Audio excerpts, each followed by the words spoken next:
And now, News Channel 10's 24/7 local weather first alert forecast.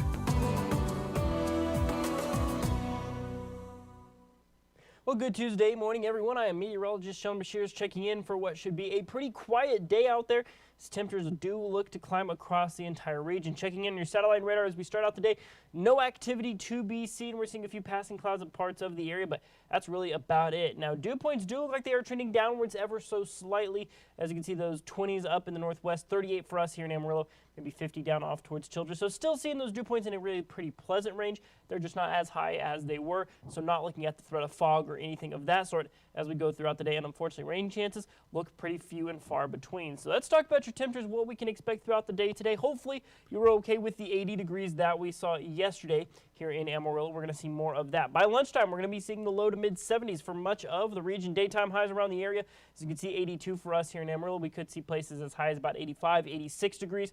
Places like Elkhart, as you can see, Borger, got 84 in Hereford. So overall, seeing those temperatures on a gradual warming trend, dropping down to 69 by 9 o'clock this evening. Overnight tonight, not going to be very cool as we'll only drop down to about 51 degrees, so staying well above freezing across the board. Now, winds-wise today, maybe a touch breezier. As you can see, we're starting out the day with those winds in the single digits. We might see generally 5 to 15 mile-an-hour winds throughout the day today. So even at their windiest, they won't be that bad out there. Let's continue tracking through our wind tracker here. We see southeasterly winds today. That'll kind of support those dew points hanging around a much more pleasant range. You'll start to see it 10 to 20, though, as we start to head on into the evening hours. Looking ahead to your Wednesday, you'll see those winds turn out of the southwest, starting to see 15 to 25 mile-an-hour winds. So it might be a bit blustery here for the rest of this week, and those southwest winds will usher in warmer conditions. That's our next weather maker. Basically, we're just going to be warming up here across the next several days without much else happening because a ridge of high pressure is going to be dominating the area. That's going to be until at least Saturday before a cold front comes in. You're going to see those highs generally in the 80s. But the thing with the high pressure is,